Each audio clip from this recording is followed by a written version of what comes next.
The Vessel That Drinks Three Oceans.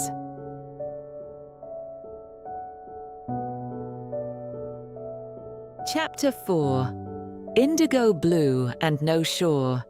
In Any Direction. The water against the hull had a deeper voice now.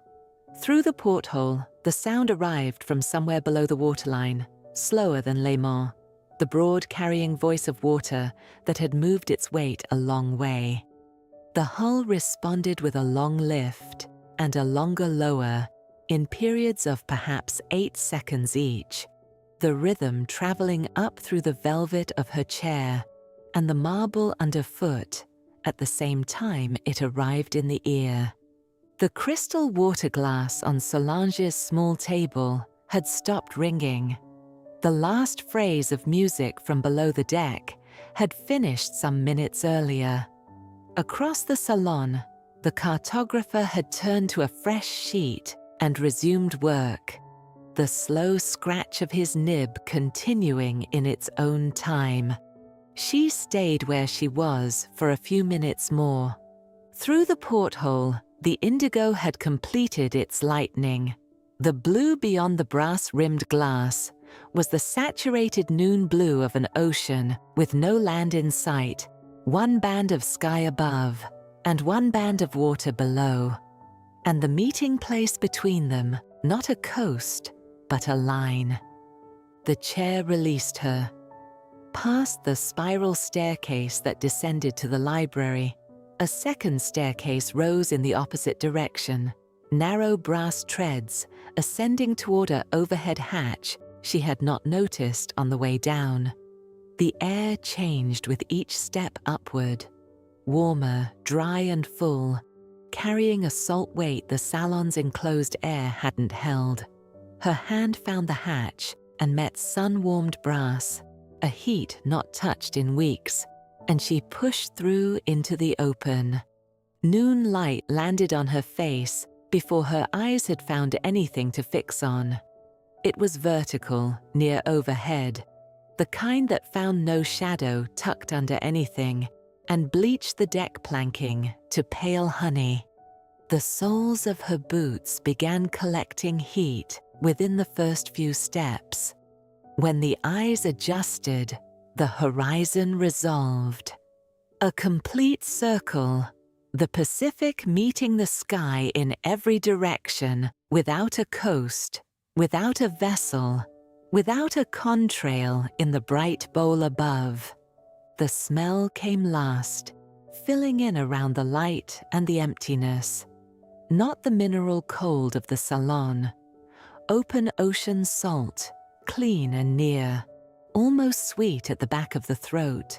The salt of water that had been traveling long enough to leave everything coastal behind and underneath it, barely registering at first, something organic and warm off the plankton layer at depth, activated by the noon sun's angle. The lakes of Switzerland had given her water without limit at the eye's level, but always with a far shore, however faint with distance. Léman ended at the French Alps, Constance at the Vorarlberg. There had always been a country across. There was no country across.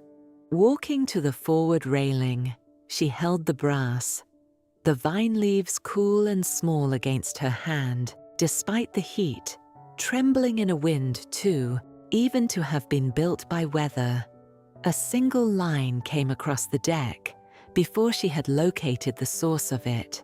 A violin's voice, slow, drawn through the air.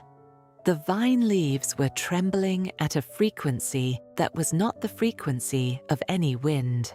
10 meters ahead, along the curving deck, a man stood at the bow, mid-30s, short, dark, curly hair, dark glasses that did not catch the noon light the way ordinary glasses caught it, a heavy black knit sweater despite the heat. His left hand held the air at collarbone height. His right drew a slow downward arc across the air at the level of his chest. Nothing between his hands. the note came anyway.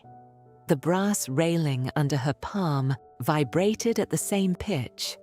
A second voice arrived beneath the first, as though from a second instrument, then a third, all three played by the same two empty hands. The phrase that opened between them climbed without strain. Voices unfolding from the same source into the Pacific noon. Motion at the periphery. Mireille had come up through a hatch nearer the bow, an empty bottle in her left hand, the cork between her teeth. The denim jacket was gone. Her hair, blonde and unevenly cropped, was lit from above by the sun and from below by the reflected deck, and her step was quick and certain as she took position 2 meters behind the man at the bow and lifted the bottle to shoulder height. A long breath through the nose, held, released slowly through pursed lips into the mouth of the bottle. The cork moved from teeth to neck. The bottle stoppered. A glance at the label. Small, careful writing added. A second bottle came from the canvas bag at her feet. In the canvas chair further along the deck, Solange sat with her knitting across her lap, the long oblong catching the noon light in its silver grey. Her needles moved at a different rhythm than they had moved in the salon. Slower, with a long pause between certain stitches. The pauses, after a moment of attention, lined up with the lift and fall of the swell against the hull. Click on the lift, loop on the rise, draw on the fall. Solange's hands were keeping the Pacific. The instinct rose to ask whether the Pacific was keeping Solange instead. She did not ask. Watching told her it was neither alone. The hand and the swell were in a closed circuit, mutually informing, and the topology of that circuit would have to remain her own unmapped thing. The violin's voice held a note that did not resolve, and then it did, downward by an interval she had no name for, a half step plus something else, and a phrase rounded itself at the bow and faded into the noon air. The man with the dark glasses lowered both hands. He turned his face slightly, the angle of his head suggesting attention rather than vision, listening toward the starboard rail, then the same measured turn toward the port. Then his head raised a degree, listening toward something further out than the deck. A few seconds, the pause of someone who knew how to wait. Then his hands came up again, and a new phrase began. Mireille set 2 more empty bottles upright on the planking at her feet. The boy was at the starboard rail, nearer the stern, his forearms braced on the brass. He had not come up from any hatch, she had registered. White high-collared shirt, grey trousers, straight black hair lifting slightly in the deck wind. Leaning out over the rail, he whispered toward the water. 30 seconds, perhaps. Then the water answered. 3 meters off the starboard hull, the surface broke. Grey shapes she took for a moment as drift timber. Then the first curve resolved, and a fin appeared, and beside it a second and a third. Spinner dolphins, running half-surfaced, parallel to the ship, their tails making long, smooth corrections to match the hull's pace. Their backs caught the noon light in pale silver. Breathing came in soft puffs from the blowholes, at the same interval as Solange's slowed needles. Then more came up from both flanks. A pod of 50 at least, perhaps more, weaving between the bow and the stern. A few jumping fully clear, slim torsos, twisting once in the air and falling back in clean entries that left almost no white on the surface. The boy did not raise his voice. The pod adjusted. The dolphins began to orbit the ship in long ellipses, taking the bow and the stern in turn, returning, pacing. no feeding intent in any of it. The pod was not hunting. They were keeping company with the ship, or with the boy, in a pattern that had everything to do with whatever he was still saying to them, and nothing to do with getting anywhere. Standing at the railing with both palms on the warm brass and the vine leaves against her knuckles, Lena watched.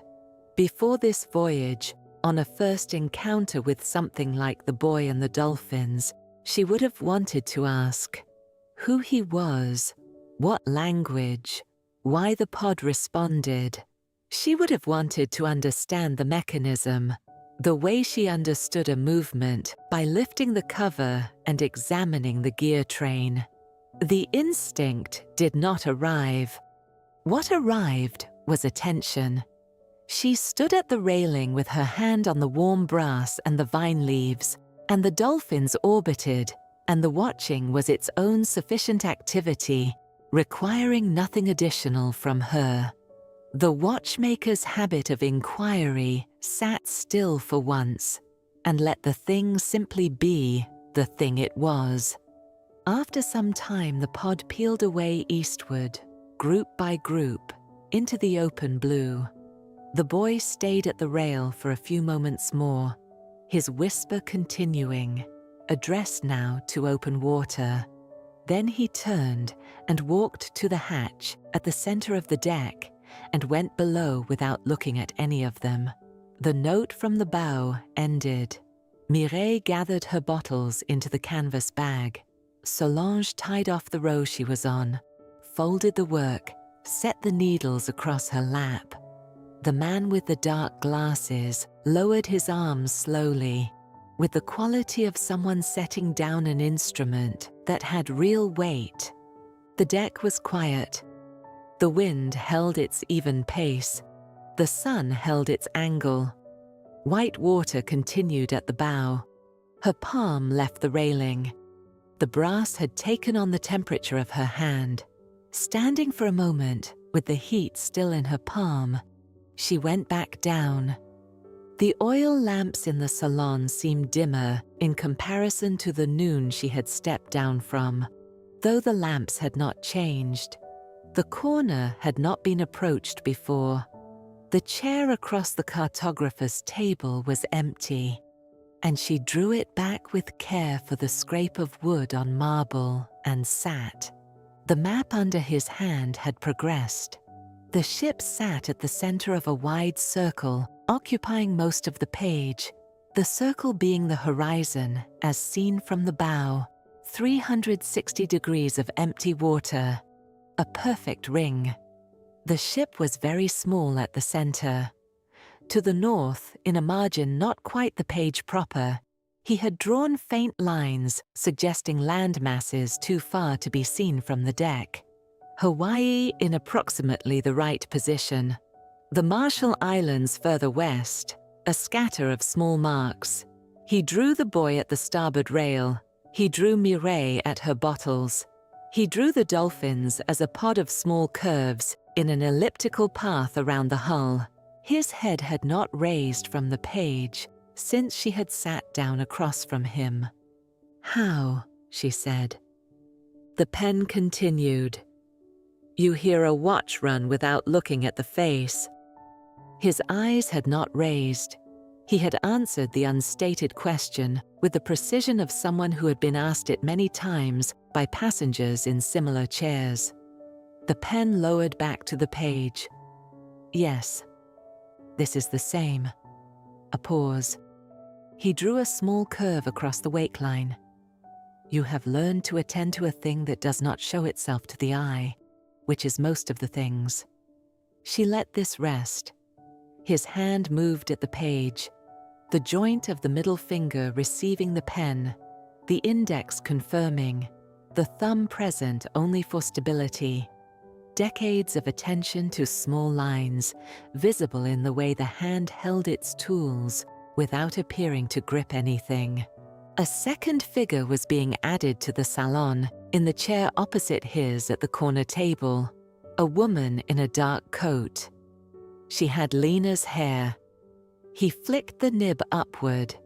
6 small beads of indigo ink left the pen and stopped in mid-air above the table, holding their spherical shape at perhaps 30 centimeters above the paper.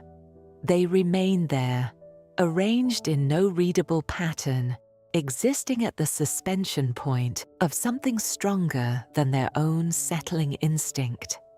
Up close, each bead had a faint interior motion, the pigment within swirling by the slightest degree, ink still moving inside its own contained boundary. Her gaze lowered to her hand. The gear had come out of her pocket at some point in the past several minutes. Her right thumb rested on the burr at the gap, 24 teeth around the rim, the brass already warm, her body's own temperature absorbed into the metal without any registered exchange. She turned the gear once in her palm. The serrated edge caught the lamplight in a small set of glints around the rim. The glints first, then the suspended ink beads, each one holding its spherical shape in the lamplight, then the gear in her open palm. Something registered, quiet, that the gear was being looked at without being checked. No confirming the burr at the gap, no running the thumb along the serration to find her location, no using the gear to anchor herself in a present moment that had been threatening to slip. The gear was being looked at simply because it was in her hand, and the lamplight was on it, and the brass was warm. This had not happened before.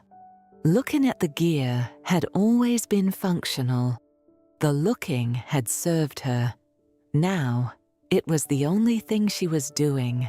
One of the suspended ink beads detached from the constellation above the table. It drifted back toward the pen tip. The cartographer received it without raising his eyes. The remaining 5 followed, one by one, orderly. A disassembly she recognized from the bench. Component by component, in the proper sequence, nothing rushed. The page was being drawn upon again.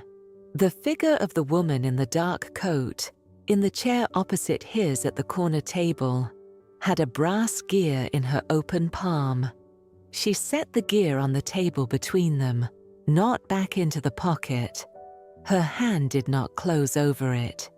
It rested on the wood, 24 small teeth catching the lamplight, the burr at the gap visible from this angle, for what might have been the first time since she had lifted it from the box of her mother's things 18 months ago. The pen continued. Outside the porthole to her left, the noon Pacific went on as the Pacific. The long swell lifted and lowered the salon by a few centimeters every 8 seconds, the deeper voice she had heard through the hull since morning, and the sound of white water at the bow was continuous and far enough below the room not to interrupt. She did not reach for the gear.